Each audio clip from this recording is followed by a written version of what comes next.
నమస్తే. Dual role. ఈ role గురించి ఇప్పుడు చాలా ఆసక్తిగా మనం మాట్లాడుకునేది కదా. ఇది ఎప్పటినుంచో మన పాత సినిమాల దగ్గర నుంచి వస్తున్నటువంటి ఒక పరంపర అనుకోవచ్చు. అయితే అసలు ఫస్ట్ డ్యూయల్ రోల్ ఎప్పుడు స్టార్ట్ అయింది, దాన్ని ఎవరు తీశారు, దాని తర్వాత ఎవరితో సక్సెస్ అయింది అనేది చూద్దాం. సార్ నమస్తే. నమస్తే. సార్, డ్యూయల్ రోల్స్ అనేవి ఇప్పుడు సర్వసాధారణం అయిపోయాయి. అది విలన్ డ్యూయల్ రోల్స్ చూస్తున్నాము, హీరోయిన్ డ్యూయల్ రోల్స్ చూస్తున్నాము, హీరో చూస్తున్నాము, చాలామంది చూస్తూ వస్తున్నాం. సాధారణంగా డ్యూయల్ రోల్స్ అనగానే కొంత ఆసక్తికరంగా ఉంటుంటుంది అనమాట. అంటే ఒకే హీరో రెండు negative shade and positive shade ఒక రకంగా అయితే, రెండు అన్నదమ్ముల క్యారెక్టర్ అన్నట్టు చాలా చాలా చూస్తూ వస్తుంటాం. సాధారణంగా డ్యూయల్ రోల్ ఎప్పుడు స్టార్ట్ అయింది, అసలుకి దీన్ని తీసుకొచ్చింది ఎవరంటారు? అంటే తెలుగులోకి వచ్చేసరికి 53 అంటారు, కానీ బాలీవుడ్లో అప్పటికే ఉన్నాయి. కానీ ఎవరు సాహసించాల తెలుగులో డ్యూయల్ రోల్ చేద్దామనే సాహసం ఎవరూ చేయలే. అంటే తెలుగులో ఆ ఘనత భానుమతి రామకృష్ణ గారికి దక్కుతుందండి. Chandirani first cinema. ఆ తర్వాత మనకి స్టార్ హీరోలకు ఎదిగిన వాళ్ళు ఎవరంటే ఎన్టీ రామారావు గారు, నాగేశ్వరరావు గారు. భానుమతి గారిని పక్కన పెడితే ఆవిడ బహుముఖ ప్రజ్ఞాశాలి, ఆవిడ గాయకురాలు, సంగీత దర్శకురాలు, స్టూడియో అధినేత, అప్పట్లో స్టార్ హీరోయిన్. భానుమతి గారు అంటే నాకే భయం నుంచి ప్రజ్ఞా నాగేశ్వరరావు అనేవాళ్ళు. ఆయన ఒప్పుకున్నారు కూడా. 90 ఏళ్ళ, నేను 80 ఏళ్ల వయసులో ఆయన కలిసినప్పుడు కూడా, నేను సినిమా రంగానికి వచ్చినప్పుడు ఆవిడ స్టార్ హీరోయిన్గా ఉండేది, ఆవిడ దగ్గరికి వెళ్ళడానికి నాకు భయం వేసేదని చెప్పి ప్రజ్ఞా నాగేశ్వర గారు ఒక దశలో అన్నారు నాకు. కాబట్టి భానుమతి గారి స్థాయి అలాంటిది అప్పట్లో. ఆవిడ 53లో చండీరాణి సినిమా చేశారు, సొంత డైరెక్షన్లో వచ్చిన సినిమాది. అది 2 పాత్రలు చేశారు, అక్కడ ఫస్ట్ సినిమా. తర్వాత 61లో ప్రజ్ఞా నాగేశ్వర గారిది, అది ఇద్దరు మిత్రుల సినిమా. ఎప్పుడు దాకా ఎన్టీఆర్ గారు డ్యూయల్ రోల్స్ వైపు వెళ్ళాల. 61 తర్వాత 64లో ఎన్టీ రామారావు గారి రాముడు భీముడు సినిమా రిలీజ్ అయింది. అది 63లో సెట్స్ మీకు వెళ్ళిన సినిమాగా చెప్పొచ్చు.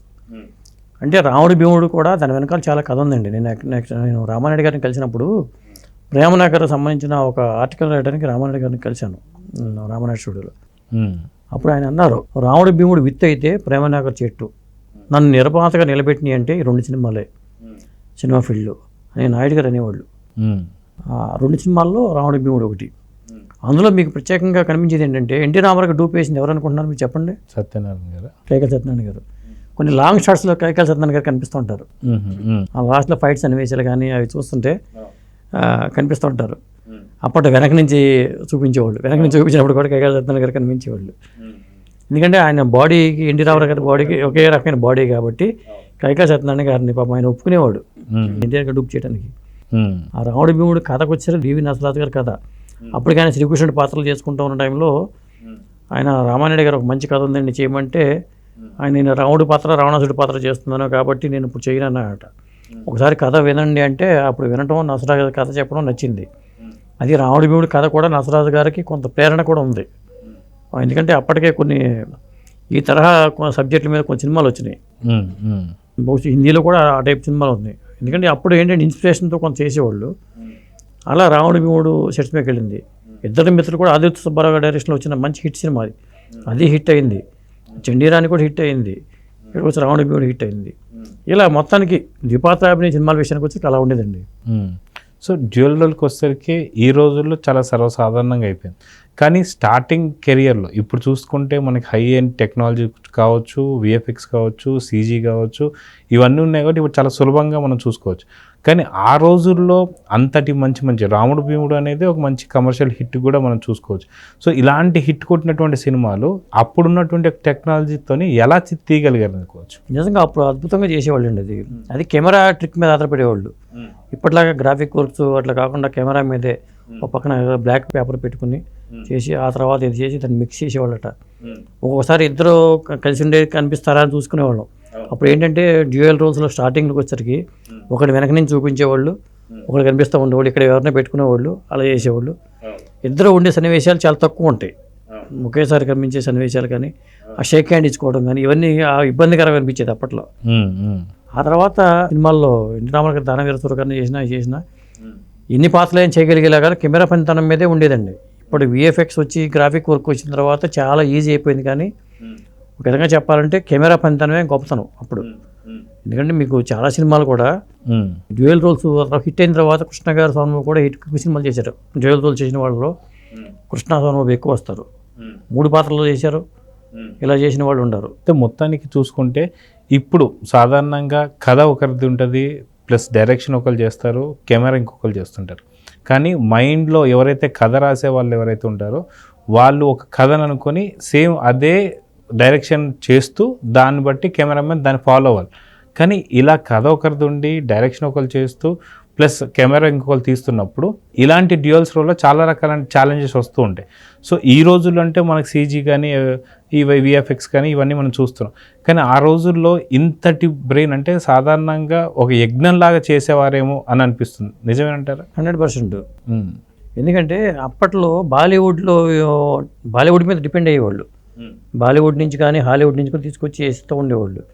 టెక్నాలజీ ఎప్పుడు మనకి హాలీవుడ్ నుంచే వచ్చేవి. ఇప్పుడు కెమెరాలు కావాల్సి వచ్చినా అక్కడి నుంచి తెచ్చేవాళ్ళు, సీనియర్ కెమెరామెన్ తీసుకొచ్చి చేసేవాళ్ళు. మాయాబజార్ లాంటి సినిమాలు కానీ ఇలాంటి సినిమాలు చేయడానికి కారణం ఏంటంటే అట్లాంటి కెమెరామెన్ దొరికారు కాబట్టి అవి చేయగలిగారు. ఎందుకంటే చాలా ఇంపార్టెన్స్ ఉండేది, కెమెరామెన్కి చాలా ఇంపార్టెన్స్ ఉండేది. అలాగే మేకప్ మెన్కి చాలా ఇంపార్టెన్స్ ఉండేది. ఎందుకంటే మేకప్ అయిపోయిన తర్వాత మేకప్ మెన్ కాళ్ళకి నమస్కారం చేసేవాళ్ళట. హీరోలు ఎంత పెద్ద స్టార్ హీరో అయినా సరే మేకప్ మెన్ కాళ్ళకి నమస్కారం చేసేవాళ్ళట. ఈవెన్ ఎన్టీఆర్ గారు కూడా. ఎందుకంటే పీతాంబరం గారు ఆయన పర్సనల్ మేకప్ మ్యాన్. ఇవన్నీ మనకి అయితే ఇక్కడ పీతాంబరం గారు ఏం చేసేవాళ్ళు అంటే ఎన్టీ రామారావు గారు కాళ్ళ మీద పడేవాళ్ళట. ఎందుకంటే శ్రీకృష్ణుడి గెటప్ వేసిన తర్వాత పురాణ పాత్రలు కదా, ఆయన చాలా పవిత్రంగా చేసేవాళ్ళట. ఆయన కాళ్ళ మీద ఈయన పడేవాళ్ళట పీతాంబరం గారు. ఇట్లా ఉండేది. అలాగే కృష్ణ గారు, మేకప్ మ్యాన్ మాధవరావు గారు, పర్సనల్ మేకప్ మ్యాన్ మాధవరావు గారు. అట్లా వీళ్ళందరికీ చాలా ఇంపార్టెన్స్ ఇచ్చేవాళ్ళు. మేకప్ మ్యాన్కి చాలా ఇంపార్టెన్స్ ఇచ్చేవాళ్ళట. అప్పట్లో అట్లా ఉండేది. టెక్నీషియన్స్కి మంచి వాల్యూ ఉండేది ఆ రోజుల్లో. అంటే ఇవాళకి కూడా ఆ టెక్నీషియన్స్ని కాపాడుకున్నారు. ఆ గౌరవాన్ని ఇవాళ కూడా దక్కుతుంది. ఎందుకంటే సినిమా అనేది సమష్టి కృషి అండి. ఎవరు తక్కువైనా సినిమా పాడైపోతుంది. కాబట్టి ఒకరినొకరు పరస్పరం గౌరవించుకుంటూ నువ్వు ఎక్కువ నేను తక్కువ అనే ఫీలింగ్ లేకుండానే చేసుకుంటూ వెళ్ళారు. అప్పుడు అట్లాగే ఉండేది, ఇప్పుడు అలాగే ఉంది. అక్కడికి వచ్చేసరికి అందరూ ఒకటే. షూటింగ్కి వచ్చేసరికి సినిమా ప్రొడక్ట్ అనేది ఇంపార్టెంట్ అక్కడ. సో మొత్తానికి చూసుకుంటూ వెళ్తే ఇప్పుడు ఉన్నటువంటి ఒక ఈ సిచ్యువేషన్స్లో డ్యూయల్ రోల్ కావచ్చు, లేదా త్రిబుల్ రోల్ కావచ్చు, ఇలా 3 పాత్రలు కావచ్చు, 4 ఇలాంటివన్నీ చాలా చూస్తుంటాం. కానీ ఒకానొక టైంలోనే సీనియర్ ఎన్టీఆర్ గారు ఆయన దానవీర సూరకర్ణలో మనం 3 పాత్రలకు సంబంధించి చూసాం.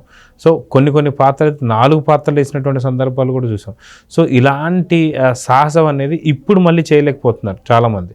ఎందుకంటే కథలు లేకనా, లేదంటే వాళ్ళలో డేర్ చేయలేకనా, రిస్క్ చేయలేకనా తెలియదు. కానీ ఆ టైంలో ఉన్న సీనియర్ ఎన్టీఆర్ గారు ఎన్ని పాత్రలైనా సరే చాలా అవలీలగా చేయడం కావచ్చు. ప్రతి ఒక్క దాంట్లో సపరేట్ మేనరిజం. ఒకవేళ దానవీర సూరకర్ణ కింద వేసుకున్న సప్పుడు ఆయన కానీ, లేదంటే ఇట్లా చాలా వరకు. సో దీన్ని ఎలా చూడొచ్చు అంటే అన్ని వేరియేషన్స్ చేయగలిగే నటులు ఇప్పుడు లేరని చెప్పొచ్చండి. హట్ అవ్వచ్చేమో కానీ హీరోలు కానీ వాళ్ళు హట్ అవ్వచ్చేమో కానీ అన్ని వేరియేషన్స్ ఒక పాత్రకి వైవిధ్యంతో కొన్ని పాత్రలు. ఇప్పుడు ఎందుకు చెప్తున్నాను ఈ మాట, ఒకే రోజు 3 సినిమా షూటింగ్లో 4 సినిమా షూటింగ్లో పాల్గొన్న సందర్భాలు ఉన్నాయి. అంటే పొద్దున ఆ పాత్ర వేరుగా ఉంటుంది, మధ్యాహ్నం చేసే షూటింగ్లో ఇంకో పాత్ర వేరుగా ఉంటుంది, సాయంత్రం పాల్గొనే సినిమాలో పాత్ర వేరుగా ఉంటుంది. అంటే అక్కడికక్కడ ఇక్కడ చేసుకుంటూ వెళ్ళాలి. అంత వైవిధ్యం చూపించేవాళ్ళు, అంత వేగంగా సినిమాలు చేసేవాళ్ళు. ఇప్పుడు చేయమని చేయరు. ఒకే సినిమాను 3 సంవత్సరాలు చేస్తారు. కానీ ఒకే రోజులో 3 సినిమా షూటింగ్లో పాల్గొమని చెప్పండి, ఎంతమంది హీరోలు ఉన్నారు చెప్పండి. అంటే 2 వేడి. ఇప్పుడు పాత్ర అభినయానికి వచ్చేసరికి ఒక పాత్రకు తేడా ఉంటుంది. మరి ఆ 2 పాత్రలను చేసుకోవాలంటే ఇది చాలా కష్టమైన ప్రక్రియ ఒక హీరోకి కూడా. అప్పట్లో వాళ్ళు పరకాయ ప్రవేశం చేసేవాళ్ళు, పాత్రలో పరకాయ ప్రవేశం చేయగలిగేవాళ్ళు కాబట్టి అంత ఈజీగా చేయగలిగేవాళ్ళు. ఆ పాత్రలు కూడా జనం రిసీవ్ చేసుకునేవాళ్ళు. ఇప్పుడు వాణిశ్రీ కూడా చేసింది గంగామంగా సినిమా, కొన్ని సినిమాలు చేసింది. సోనబాబు కృష్ణ హీరోలు చేశారు. లేడీ హీరోయిన్లు కూడా డ్యూయల్ రోల్ చేసిన సందర్భాలు ఉన్నాయి. భలే కిక్. అదే సినిమా తర్వాత హిందీలో ఉంది, అదే సినిమా ఇట్లా కొన్ని సినిమాలు ఉన్నాయి. అంటే అప్పటి చేయగలిగేవాళ్ళు. ఇప్పుడు ఏంటంటే కొంత అట్లాంటి డ్యూయల్ రోల్స్ తక్కువ ఉండడం కారణం ఏంటంటే కొంత ఈ రకమైన పద్ధతి కూడా కొంత కారణం. ఆ పాత్రలో పరకాయ ప్రవేశం చేయాలి, కొంత రిస్క్ చేయాలి అనేది ఒకటిను, కథలు కూడా లేకపోవడం కొంత కారణం. చేసిన కథలే మళ్ళీ చేయాలి, ఎందుకు చేయాలి అనే ఒక ఉద్దేశం కూడా కావచ్చు. కానీ చేయాలనుకుంటే చేయొచ్చు. కానీ ఆ నటుల స్టామినా ఇప్పుడు వాళ్ళకి లేదు. ఓల్డ్ ఈజ్ గోల్డ్ అంటారు చూసారా, ఓల్డ్ అనేది ఎప్పటికీ గోల్డే, దాన్ని ఎవరు భర్తీ చేయలేరు కూడా.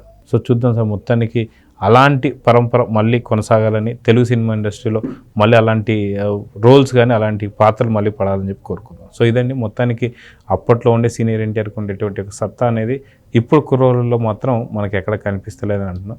చూద్దాం మరి.